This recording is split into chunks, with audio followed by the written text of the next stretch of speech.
Friends, welcome to investor clocks. ಇದು 4-5 ದಿನ ಆಯಿತು ಬಂದು. ಲೋಡ್ ಅಂತೂ ಸೆಟ್ ಆಗಿಲ್ಲ. ಈಗ ನಮ್ಮ ನಾಗಣ್ಣ ಅವ್ರು ಫೋನ್ ಮಾಡಿದರು. ಅವರು ಶ್ರೀನಿವಾಸಪುರದಲ್ಲಿ ಇದ್ದಾರೆ. ಆಲ್ರೆಡಿ ಅಹಮದಾಬಾದ್ ಲೋಡ್ಗೆ ಹೋಗಿದ್ದಾರೆ. ಮತ್ತು ಇನ್ನೊಂದು ಗಾಡಿ ಬೇಕು ಅಂದ್ಬಿಟ್ಟು ನನಗೆ ಕಾಲ್ ಮಾಡಿದರು. ನಾನು ಮನೇಲಿ ಮಲಗಿದ್ದು ಕಾಲ್ ಮಾಡಿದ ತಕ್ಷಣ ಬಂದೆ.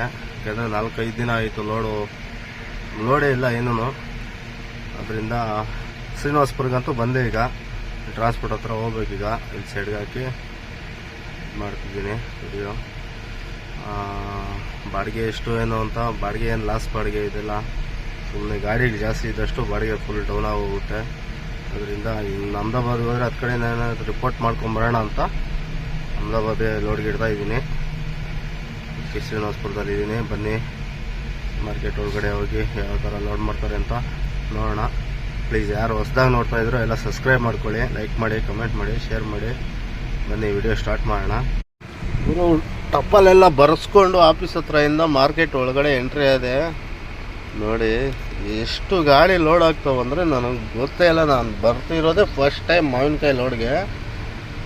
ಅಯ್ಯಪ್ಪ, ದಿನ ಏನೂ ಇಲ್ಲ ಅಂದರೂ 150-200 ಗಾಡಿ ಲೋಡ್ ಆಗ್ತಾವೆ ಗುರು. ಚಿಕ್ಕ ಗಾಡಿ, ಲಾರಿ, ಕ್ಯಾಂಟ್ರ್ಗಳಂತೂ ಜಾಸ್ತಿ ಗಾಡಿ. ನೋಡಿ ಎಲ್ಲಿ ನೋಡಿದ್ರು ಅವಾಗ ಕ್ಯಾಂಟ್ರ್ ಗಾಡಿನೇ ಇದ್ದಾವೆ.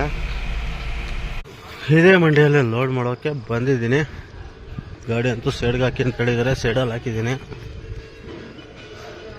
ನಾನು ಲೋಡ್ ಮಾಡೋ ಡೌಟೇ, ನೋಡಬೇಕು.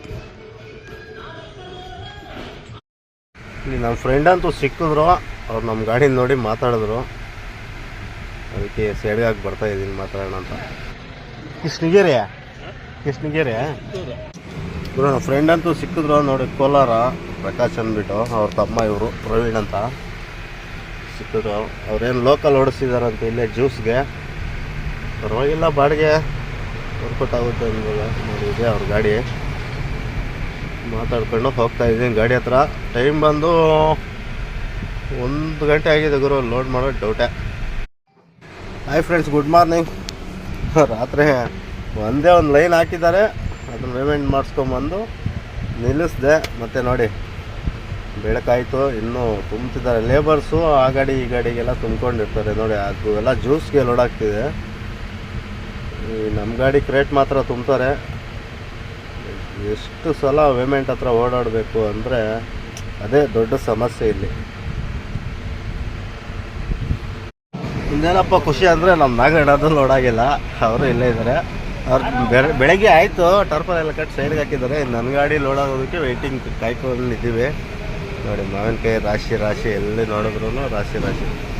ಈ ಕಾಟನ್ ಬಾಕ್ಸ್ ಇದಾವಲ್ಲ, ಅದು ಡೆಲ್ಲಿ ದೂರ ಹೋಗುತ್ತೆ. ಕ್ರೇಟಲ್ಲಾದರೆ ಅಹಮದಾಬಾದು ಆಮೇಲೆ ಸ್ವಲ್ಪ ನೋಡಿ. ನಮ್ಮ ಗಾಡಿಗೆ ಅರ್ಧ ಲೋಡ್ ಮಾಡಿದ್ದಾರೆ ಅಷ್ಟೇ. ಬೆಳಗ್ಗೆ ಆಗ್ತಾನೆ ನಮ್ಮ ಇನ್ನೊಬ್ಬ ಫ್ರೆಂಡು ಗೌಡ್ರು ಸಿಕ್ಕಿದ್ರು. ಏನು ಗುರ ಕತೆ ಲೋಡಾಗಿಲ್ಲ. ನಮ್ಮ ನಾಗಣ್ಣವ್ರಂತೂ ಖುಷಿಯಾಗಿದ್ದಾರೆ. ಲೋಡ್ ಮಾಡಿ ಸೈಡ್ ಹಾಕಿದ್ದಾರೆ. ಮಾತಾಡ ಹೇಳ್ಬೇಕಿಂತ ಜಾಗದಲ್ಲಿ ಇದ್ದೀರಿ, ಹಿಂಗೆ ಇವೆಲ್ಲ ಹೇಳ್ಬೇಕು. ಅವೆಲ್ಲ ರಾತ್ರಿ ಹೇಳಾಕಿದ್ದಾರೆ. ನಮ್ಮ ನಾಗಣ್ಣವ್ರಂತೂ ಹೋಗ್ತಿದ್ದಾರೆ. ನಮ್ಮ ಗೌಡ್ರ ಜೊತೆಯಲ್ಲಿದ್ದಾರೆ ಟಾರ್ಪಲ್ ಕಟ್ಟೋದಕ್ಕೆ ಅಂದ್ಬಿಟ್ಟು. ನನ್ನ ಬಿಟ್ಟು ಹೋಗ್ತಿದ್ದಾರೆ. ಬಟ್ ಚಿಕ್ಕಬಳ್ಳಾಪುರದಲ್ಲಿ ಇರ್ತಾರೆ. ಹೊರಡ್ ಬಾ ನಡಿ, ಬರ್ತೀನಿ.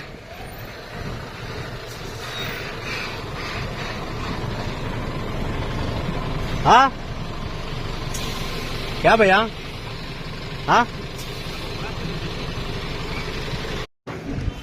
ಲೋಡಿಂಗ್ ಎಲ್ಲ ಕಂಪ್ಲೀಟ್ ಆಯ್ತು. ಇವ್ರು ಕ್ರೇಟೆ ಸರಿಯಾಗಿ ಕುಡ್ಸಲ್ಲ. ಅವರು ಡ್ಯಾಮೇಜ್ ಆಗಿರೋ ಕ್ರೇಟ್ ಎಲ್ಲ ಕೆಳಗಡೆ ಹಾಕ್ತಾರೆ.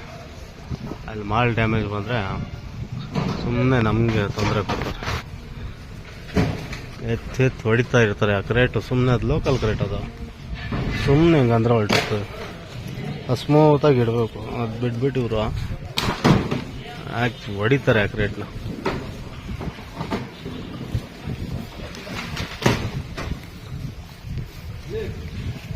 ಲೋಡಿಂಗ್ ಎಲ್ಲ ಕಂಪ್ಲೀಟ್ ಆಯಿತು. ಟಾರ್ಪಲ್ ಎಲ್ಲ ಕಟ್ಕೊಂಡು ನಾನು ಗೌಡ್ರು ಪೆಟ್ರೋಲ್ ಬಂಕ್ ಹತ್ರ ಬಂದೆ. ಡೀಸೆಲ್ ಫುಲ್ ಮಾಡಿಸ್ಕೊಂಡು ಬಿಡೋದೆ. ಬನ್ನಿ ಲೋಡ್ ಮಾಡ್ಕೊಂಡು ಚಿಂತಾಮಣಿ ಎಂಟ್ರೆನ್ಸು ನೋಡಿ ಲೆಫ್ಟ್ಗೆ ಹೋದ್ರೆ ಇದು ಚಿಕ್ರಾಸು ಹೊಸಕೋಟೆ ಹೋಗುತ್ತೆ. ಇಲ್ಲಿ ರೈಟ್ಗೆ ಹೋದ್ರೆ ಮದನಪಲ್ಲಿ ಆಂಧ್ರ ಮದನಪಲ್ಲಿಗೆ ಹೋಗುತ್ತೆ. ನಾವು ಸ್ಟ್ರೈಟೇ ಹೋಗ್ಬೇಕು. ನಾವು ಚಿಕ್ಕಬಳ್ಳಾಪುರ ಗೋರೆಬಿದನೂರು, ಸಿರಾ, ಚಿತ್ರದುರ್ಗ, ಹೊಸಪೇಟೆ, ಶಿಡ್ಲಘಟ್ಟ ಎಂಟ್ರಿ ಆದೆ. ನಮ್ಮ ಡ್ರೈವರ್ ಅಣ್ಣ ಬಂದಿದ್ದಾನೆ, ಕರ್ಕೊಂಡು ಹೋಗ್ಬೇಕು. ಈಗ ಎಲ್ಲಾದ್ರೂ ಊಟ ಗೀಟ ಮಾಡ್ಕೊಂಡು ಹೋಗೋಣ.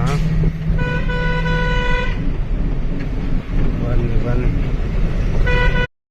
ನಮ್ಮ ಡ್ರೈವರ್ ಅಂತೂ ಬಂದರು.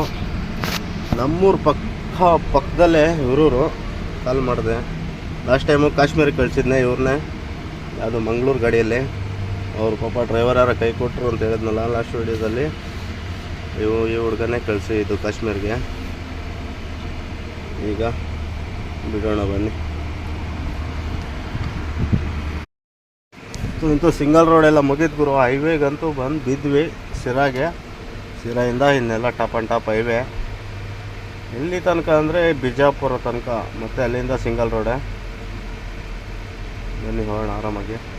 ಆ್ಯಡ್ ಬ್ಲೂ ಇಲ್ಲ, ಆ್ಯಡ್ ಬ್ಲೂ ಚಿತ್ರದುರ್ಗ ಶೋರೂಮಲ್ಲಿ ತಗೊಂಡು ಹಾಕ್ಕೊಂಡು ಹೋಗೋಣ ಬನ್ನಿ. ಶೋರೂಮ್ ಹತ್ರ ಅಂತೂ ಬಂದೆ. ಆ್ಯಡ್ ಬ್ಲೂ ಇಲ್ಲ, ಆ್ಯಡ್ ಬ್ಲೂ ಕಮ್ಮಿ ಆಗಿದೆ. ಮತ್ತೆಲ್ಲ ಯಾಕೆ ರೋಡಲ್ಲಿ ಪ್ರಾಬ್ಲಮ್ ಅಂತ ಆ್ಯಡ್ ಬ್ಲೂ ತಗೊಂಬೇಡ ಅಂತ ಬಂದೆ. ಅವ್ರ ಗಾಡಿ ಅಂತೂ ಅಲ್ಲಿ ನಿಲ್ಸಿದ್ದೀನಿ. ಶೋರೂಮ್ ಹತ್ರದಿಂದ ಆ್ಯಡ್ ಬ್ಲೂ ಎಲ್ಲ ಹಾಕ್ಕೊಂಡು ಹೊರಟಿದ್ದೀವಿ. ಹುಡುಗ ಹೊರಡಿಸಿದ್ದಾನೆ ಗಾಡಿ. ಈಗ ಚಿತ್ರದುರ್ಗದ ಬಸ್ಸಲ್ಲಿದ್ದೀವಿ. ಹಿಂದೆ ಹೊಸಪೇಟೆ ರೋಡಲ್ಲಿ ರೈಟ್ ತಗೊಂಡು ನಮ್ಮ ಹುಡುಗ ಅಂತೂ ಓಡಿಸಿದ್ದಾನೆ ಗಾಡಿ. ನಮ್ಮ ನಾಗಣ್ಣ ಕಾಲ್ ಮಾಡಿದ್ರು, ಅವರೊಂದು 150 ಕಿಲೋಮೀಟ್ರ್ ಮುಂದೆ ಹೋಗ್ತಿದ್ದಾರೆ. ನೋಡೋಣ, ಬೆಳಗ್ಗೆ ಎಲ್ಲಾದ್ರೂ ನಿಲ್ಸಿರ್ತಾರೆ, ಕ್ಯಾಚ್ ಮಾಡ್ಕೊಂಡು ಜೊತೆಲಿ ಹೋಗೋಣ. ಬೆಳಗ್ಗೆ ಅಡುಗೆ ಮಾಡ್ಕೊಂಡು ತಿನ್ಕೊಂಡು ಹೋಗೋಣ ಆರಾಮಾಗಿ. ಏನು ಅಷ್ಟು ಟೈಮಿಂಗ್ ಏನಿಲ್ಲ. ಬನ್ನಿ ಹೋಗೋಣ.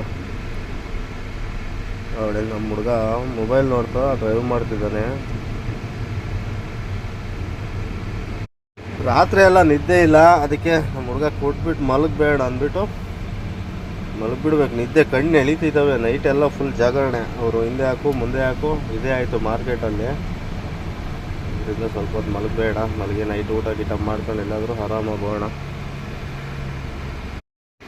ಚಿತ್ರದುರ್ಗದಲ್ಲಿ ನಮ್ಮ ಹುಡುಗನ ಕೊಟ್ಬಿಟ್ಟು ಮಲಗಿದ್ದೆ. ಒಳ್ಳೆ ನಿದ್ದೆ ಬಂತು. ಮತ್ತು ಹೊಸಪೇಟೆಯಲ್ಲಿ ಎದ್ದು ಊಟ ಗೀಟ ಮಾಡಿಕೊಂಡು ಮತ್ತೆ ಮಲಗಿದೆ. ಮತ್ತೆ ಅವನೇ ಓಡಿಸ್ದ. ಬಿಜಾಪುರ ಬಂದ. ಟೈಮ್ ಬಂದು 3 ಗಂಟೆ ಆಯಿತು. ಬಟ್ ನಾನು ಗಾಡಿ ತಗೊಂಡು ಮಲ್ಕೊಂಡಿದ್ದೀನಿ ಅಂತೇಳಿ ಪಂಡ್ರಾಪುರ ರೋಡಲ್ಲಿ ಹೋಗ್ತಾಯಿದ್ದೀನಿ. ಏನಪ್ಪ ಇದು ಕತೆ ಅಂದರೆ, ನಮ್ಮ ನಾಗಣ್ಣವರು ಸಿಕ್ಕಿದ್ರು, ಜೊತೆಯಲ್ಲಿ ಹೋಗ್ತಾಯಿದ್ದೀವಿ. ಗಾಡಿ ಮುಂದೆ ಹೋಗ್ತಿದೆ. Hi friends, good morning. ಮಳೆ ಅಂತೂ ಸಿಕ್ಕಾಪಟ್ಟೆ ಮಳೆ. ಮಹಾರಾಷ್ಟ್ರ ಎಂಟ್ರಿ ಆದಾಗಿನಿಂದ ಮಳೆ ಬೀಳ್ತಾನೆ ಇದೆ, ಭಯಂಕರ ಬೀಳ್ತಾ ಇದೆ. ಈ ರೋಡಲ್ಲಿ ತಮಿಳ್ನಾಡು ಗಾಡಿಗಳು ಜಾಸ್ತಿ ಗುರು. ಯಾಕೆ ಅಂತೀರಾ,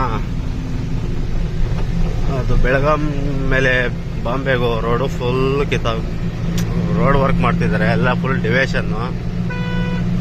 ಅದರಿಂದ ಗುಜರಾತ್ಗೆ ಹೋಗೋ ಹಾಲ್ ಗಾಡಿಗಳು ಇದೇ ರೋಡಲ್ಲೇ ಬರ್ತವೆ. ಅದರಿಂದ ಫುಲ್ ಟ್ರಾಫಿಕ್. ತಮಿಳ್ನಾಡು ಗಾಡಿ ಆಲ್ಮೋಸ್ಟ್ ಎಲ್ಲ 100% ಎಲ್ಲ ಇದೆ ರೋಡೆ. ಅದರಿಂದ ಈ ರೋಡು ಸಿಕ್ಕಾಪಟ್ಟೆ ಟ್ರಾಫಿಕ್ಕು. ನಾಸಿಕ್ ಬಿಟ್ಟು ಮುಂದೆ ಘಾಟ್ ಸೆಕ್ಷನ್ ಅಂತೂ ಏನಾಗಿರ್ತದೋ ಗೊತ್ತಿಲ್ಲ. ಲಾಸ್ಟ್ ಟೈಮ್ ನೋಡಿದಾಗೆ ಒಂದಿನ ಅಲ್ಲೇ ಘಾಟಲ್ಲೇ ನಿಲ್ಲಿಸ್ಬಿಟ್ಟಿದ್ನಲ್ಲ, ಆ ಥರ ಏನಾದರೂ ಜಾಮ್ ಆಗಿದ್ರೆ ನಮ್ಮ ಕತೆ ಮುಗಿಯುತ್ತದೆ ಈ ಟ್ರಿಪ್ಪಲ್ಲಿ. ಯಾಕಂದರೆ ಕಚ್ಚಾ ಮಾಲು ಟೈಮ್ ಸರಿಯಾಗಿ ಹೋಗ್ಬೇಕು. ಇವತ್ತು ನೈಟ್ ಹೋಗ್ಬಿಡ್ಬೇಕು ಮಾರ್ಕೆಟ್ಗೆ. ಟ್ರಾಫಿಕ್ ಏನಾದರೂ ಜಾಮ್ ಆಗಿದ್ರೆ ಅಂತೂ ಆಗಲ್ಲ. ಅದಕ್ಕೆ ನಾಸಿಕ್ಕಿಂದ ಹೋಗಿ ನಾಸಿಕಲ್ಲಿ ಹೋಗಿ ಚೆಕ್ ಮಾಡೋದು. ಟ್ರಾಫಿಕ್ ಏನೋ ಜಾಮ್ ಇಲ್ಲ ಅಂದರೆ ಹೋಗೋಣ, ಇಲ್ಲಾಂದರೆ ಇನ್ನೊಂದು ಬೇರೆ ರೋಡ್ ಇದೆ, ಆ ರೋಡಲ್ಲಿ ಹೋಗೋಣ. ಮಾರ್ಕೆಟಲ್ಲಿ ನೋಡಿದ್ರಲ್ಲ ನಾಗಣ್ಣ ಗಾಡಿ, ರಾತ್ರಿ ಸಿಕ್ತು. ರಾತ್ರಿಯಿಂದ ಜೊತೆಯಲ್ಲೇ ಹೋಗ್ತಾ ಇದ್ದೀವಿ. ನೆನ್ನೆ ಬೆಳಗ್ಗೆನೆ ಬಿಟ್ರಿ ಇವರು. ಬಟ್ ರಾತ್ರಿ ಅವ್ರು ಡ್ರೈವರ್ ಕೊಟ್ಟು ಮಲಗಿದ್ದಾರೆ. ಅವರು ಏನು ಮಾಡಿದ್ದಾರೆ ಅಂದರೆ ಸೀದಾ ಬಿಜಾಪುರದಿಂದ ಸ್ಟ್ರೈಟ್ ಬಂದುಬಿಟ್ಟಿದ್ದಾರೆ ಬಾರ್ಡ್ರಿಗೆ, ಮತ್ತು ಅಲ್ಲಿಂದ ರಿಟರ್ನ್ ತಿರ್ಸ್ಕೊಂಬಂದು ಪಂಡ್ರಾಪುರ ರೋಡಲ್ಲಿ ಬಂದರು. ಅದಕ್ಕೆ ನಮ್ಮ ಜೊತೆಗೆ ಸಿಕ್ಕಿದ್ರು. ಇಲ್ಲಾಂದರೆ ನಾವು 100 ಕಿಲೋಮೀಟ್ರ್ ಮುಂದೆನೇ ಇರ್ತಿದ್ರು ಅವರು. ಬನ್ನಿ ಎಲ್ಲಾದರೂ ಮುಂದೆ ಅಡುಗೆ ಗಿಡ್ಗೆ ಮಾಡ್ಕೊಳ್ಳೋಣ. ಇದಕ್ಕೆ ತೊಗೊಂಬಂದು 2 ಗಾಡಿ ಇಲ್ಲೇ ನಿಲ್ಲಿಸಿದ್ವಿ ನೋಡಿ. ತಮಿಳ್ನಾಡು ಗಾಡಿಗಳಂತೂ ಸಿಕ್ಕಾಪಟ್ಟೆ ಅಂತ ಹೇಳಿದ್ನಲ್ಲ, ಅದು ತಮಿಳ್ನಾಡು ಗಾಡಿನೇ ಓಡಾಡ್ತವೆ ರೋಡಲ್ಲಿ.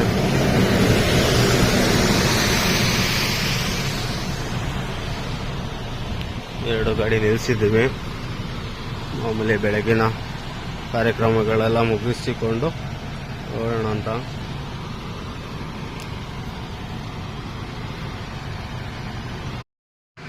ನಮ್ಮ ಟಾರ್ಪಲ್ ಅಂತೂ ಹೊಸ ಟಾರ್ಪಲ್, ನೀರು ಹೋಗೋಕ್ಕೆ ಚಾನ್ಸ್ ಇಲ್ಲ. ನೋಡೋಣ ಬನ್ನಿ. ಅದು ಅಂಡರ್ ಲೋಡ್ ಇದೆ, ಗುಡಿ ಥರ ಅಲ್ಲೇ ಇರುತ್ತೆ ನೀರು. ಚೆಕ್ ಮಾಡೋಣ ಒಂದ್ಸಲ. ಗಾಡಿ ನೋಡಿ ಎಷ್ಟು ಗಲೀಜಾಗಿದೆ, ಎಷ್ಟು ಮಳೆ ಬಿದ್ದಿದೆ ಅಂತ ನಿಮಗೆ ಗೊತ್ತಾಗುತ್ತೆ. ಇಲ್ಲಿ ನೋಡಿ ಗಾಡಿ ಎಲ್ಲ ಫುಲ್ ಗಲೀಜು. ನಮ್ಮ ನಾಗಣ್ಣ ಗಾಡಿ ನೋಡಿ ವಾಯುಪುತ್ರ. ಇವರಂತೂ ಬೆಂಕಿ ಗುರು, ಭಯಂಕರ ಓಡಿಸ್ತಾರೆ. ಇವ್ರ ಜೊತೆಯಲ್ಲಂತೂ ಹೋಗೋಕ್ಕಾಗಲ್ಲ ನೋಡಿ. ನಾನು ಹೇಳ್ದಂಗಂತೂ ನೀರಂತೂ ನಿಂತಿದ್ದಾವೆ.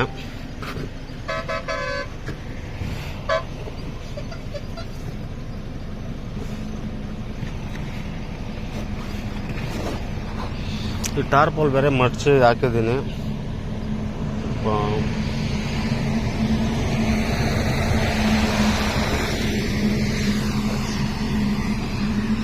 ನೀರು ನಿಂತಿರುತ್ತೆ, ಬಟ್ ನೀರು ಒಳಗಡೆ ಹೋಗಲ್ಲ. ವಾಟರ್ ಪ್ರೂಫ್ ಇದು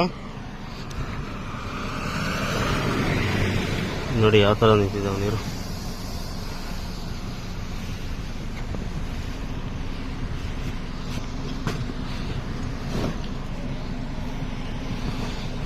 ಇದನ್ನು ಏನು ಮಾಡೋಂಗಿಲ್ಲ, ಒಳಗಡೆ ನೀರು ಹೋಗಿಲ್ಲ ಅಂದರೆ ಸಾಕು.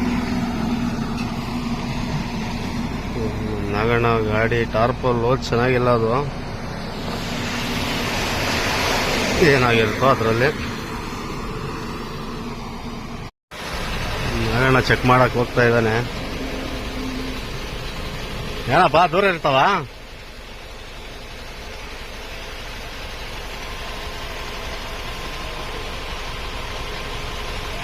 ಹಾಂ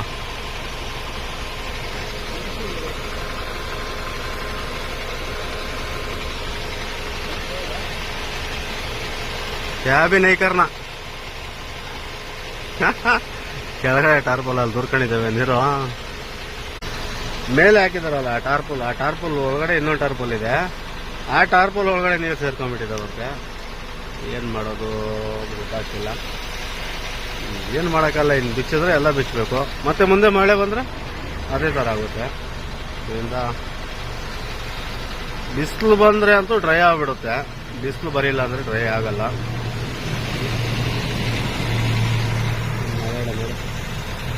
ಏನೇನೋ ಮಾಡ್ತಾ ಇದ್ದಾನೆ ಮೇಲೆ. ಇವರು ಟಾರ್ಪಲ್ ಅಂತೂ ಬಿಚ್ಚಬೇಕು ಅಂತಿದ್ದಾರೆ. ನಾಗಣ್ಣ ನೋಡೋಣ, ನೆಕ್ಸ್ಟ್ ವಿಡಿಯೋದಲ್ಲಿ ಸಿಗ್ತೀನಿ. ಈ ವಿಡಿಯೋ ಇಲ್ಲಿಗೆ ಎಂಡ್ ಮಾಡ್ತಿದ್ದೀನಿ. ಪ್ಲೀಸ್ ಇಷ್ಟ ಆದರೆ ಲೈಕ್ ಮಾಡಿ, ಕಮೆಂಟ್ ಮಾಡಿ, ಶೇರ್ ಮಾಡಿ. ಎಲ್ಲರಿಗೂ ಬಾಯ್.